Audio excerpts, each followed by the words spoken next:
Hey there, it's your boy Foxy, back for more relationship stories. Update.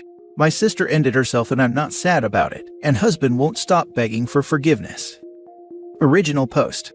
So I 28 female, have been with my husband 30 male for 9 years and married for 2. Me and my sister 26 female were never really close, though we didn't hate each other. Anyways, I've been suspicious of my husband cheating on me for a while, and went through his phone while he slept. That when I saw a text on a texting app he has on his phone that read, "I really do love you and the love we make, but I'm tired of being your little secret. This has been going on for too long, and you need to tell her or I will." My heart dropped. I woke my husband up screaming at him, and showed him the text and he admitted to everything. He just started crying and telling me that the text came from my sister, and that they've been sleeping together since the night before our wedding. He then said she begged him not to marry me, and he told her no because he loved me, and they had hooked up for the first time that night. And the second time was on her 25th birthday 3 months later, where she threw a party we both attended. He went to use the bathroom and she followed him, and seduced him and he couldn't stop himself, and then came back to the party like nothing happened. And they continued doing it any time they could ever since. He told me the story through sobs, and I couldn't stop crying and screaming how could he do this to me, and with my sister. I broke stuff in the house, even went full on waiting to exhale, and burned his clothes on the grill. He begged and pleaded that it'll never happen again, that he'll cut her off and we can move away from everybody and start over just us. I just spit in his face and told him that I hated him and never wanted to see him again. I went to my parents' house that night and told them everything. They didn't believe me at first, but he called me and I put him on speakerphone while he confessed more, begged and pleaded, and my parents believed everything. The next day my sister came to my parents' house. She saw me crying on the couch and asked me what was wrong, and I just snapped. I didn't say a word and just beat her up. She had a black eye and I knocked a tooth out. My dad broke us up, and my mom slapped her so hard across the face she started crying. Before I could tell her I knew everything, my mom already spilled the beans and called her a cheap woman and pushed her outside. She begged my mom to forgive her, not me, and I'm the one she betrayed. Word spread around about what happened fast. He wouldn't stop trying to win me back. He kept showing up to my job, followed me to the bank, popped up randomly in grocery stores, and even made a post on Facebook admitting to what he did, and expressed his love and guilt, and he accepted all the backlash he got. But I didn't care. I told him to go screw himself. I guess he hasn't been seeing my sister since everything went down, because a friend of mine sent me a screenshot of a post she made saying something like, "I can't believe this." For 2 years he held, kissed me, made love to me, and made me feel like I was his world. And just ghost me like the last 2 years didn't happen. Why is this happening to me? Why can't you just answer the phone? Why don't you love me anymore? I guess people put 2 and 2 together and she got a lot of backlash, and it wasn't too long before her post was deleted along with her Facebook. I was angry this witch got a lot of nerve to cry about my husband, so I drove to her apartment and tried to get her to open the door, but she called the police on me so I left. She had to quit her job because her coworkers found out and shunned her. She had no more friends because they didn't trust her, and my parents refused to speak to nor acknowledge her. Last Monday on the 16th, I got a call saying my sister was dead, and it was self-inflicted. I didn't know how to feel. I didn't want her to die, but I could care less about her well-being at the same time. We just got her last note, and she explained how she felt so guilty for falling in love with my husband and betraying me, but that she couldn't help her feelings for him. She said she can't continue to live this way knowing everyone hates her and especially me, and she knows she shouldn't feel this way because I was the one that was betrayed. I don't believe it. I think the real reason she did it is because he doesn't want to see her anymore. I know my sister, and when she falls hard. Picture Cassie from Euphoria. Besides, since everything came to light, she would text him begging for him to talk to her and sending voicemails about how she needs him and to talk to her or she'll end herself. My husband sent me a screenshot every time she texts, even let me listen to the voicemail.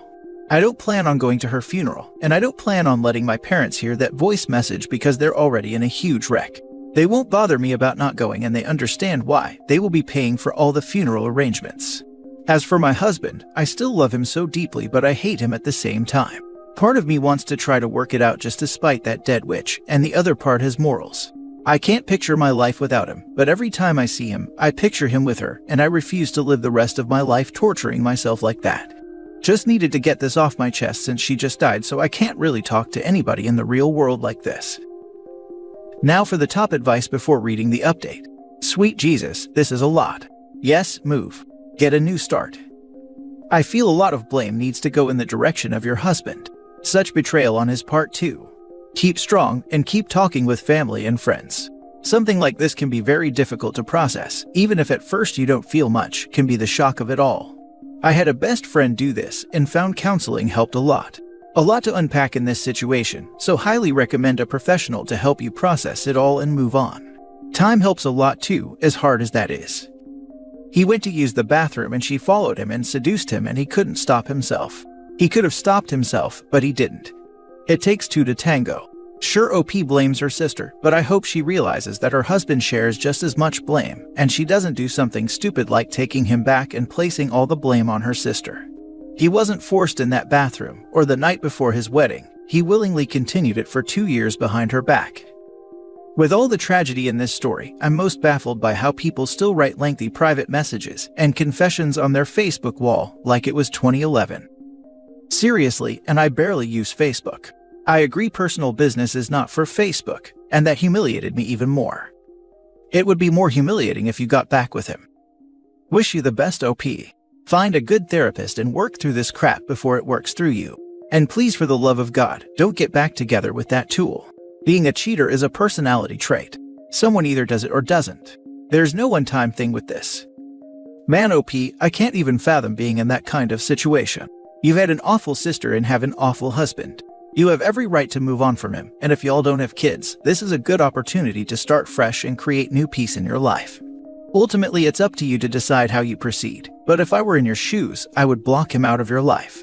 If you decide to do that, ensure you have a support system, whether it be friends, family, or a therapist, and make the necessary arrangements to ensure your safety isn't compromised, given he has a history of stalking. I wish you all the best. We don't have kids, fortunately, and as hard as it's been, I've officially blocked him and changed my number.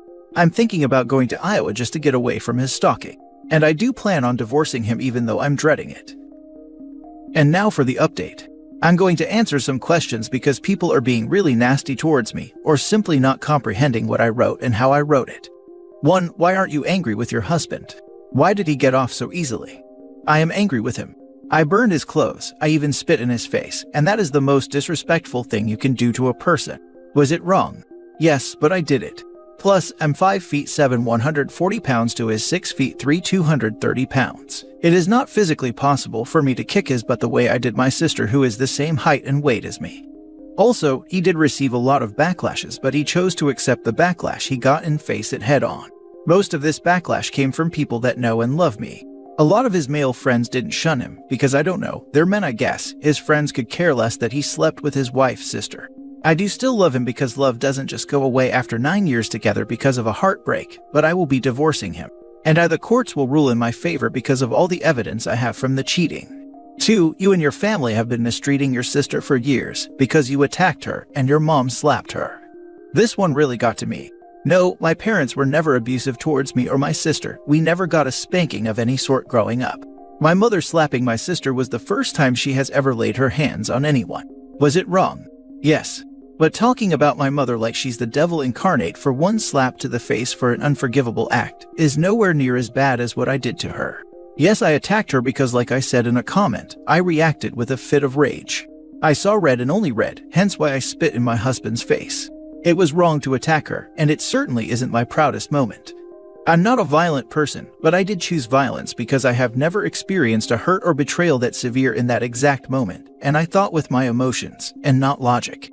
I do feel bad for attacking her, and if I could change it I would, but I can't.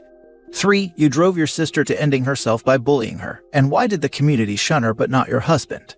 I didn't make this clear in my post, but I did not once bash or harass her online. The most I did to her was attack her in my parents' home. I was not behind any backlash she received for her actions.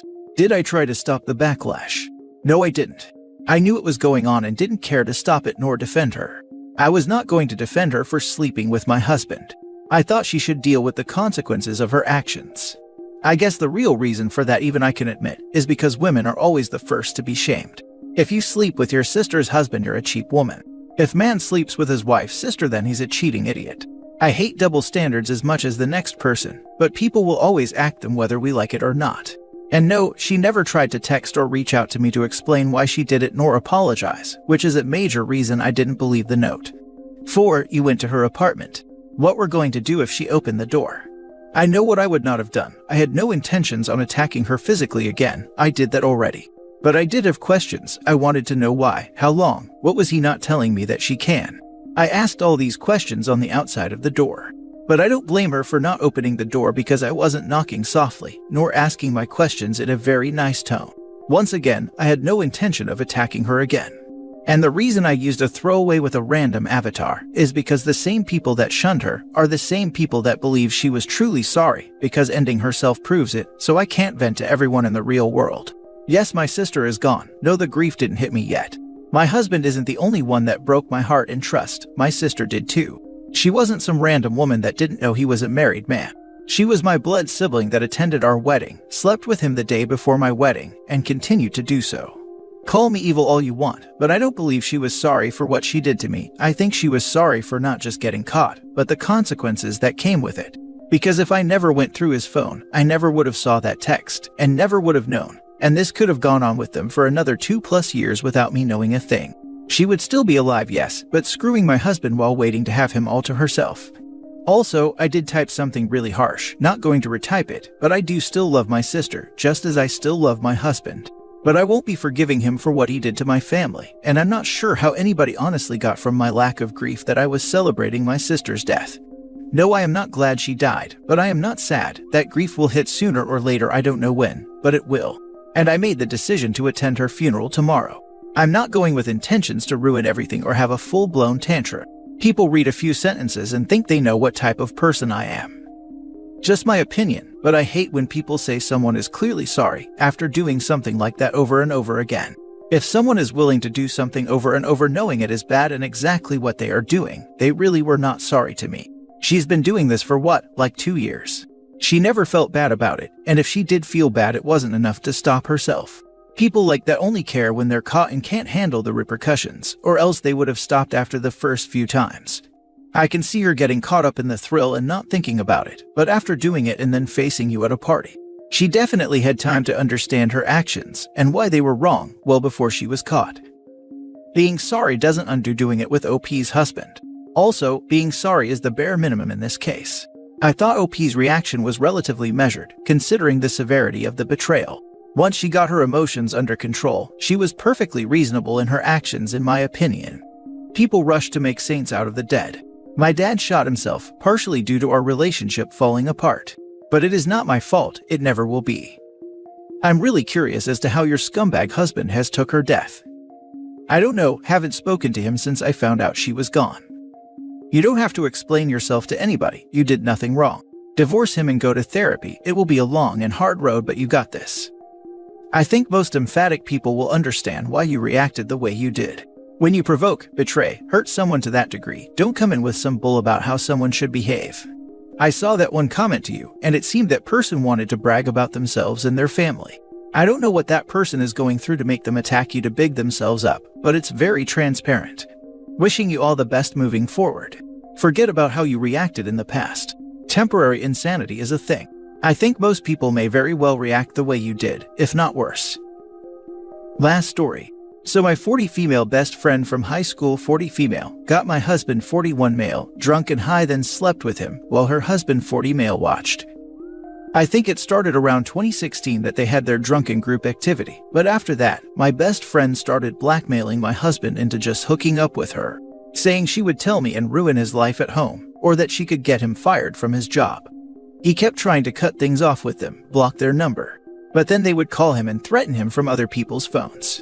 He hadn't talked to her in months, then she just showed up outside the office and said that she was watching him and that he better stop ignoring her.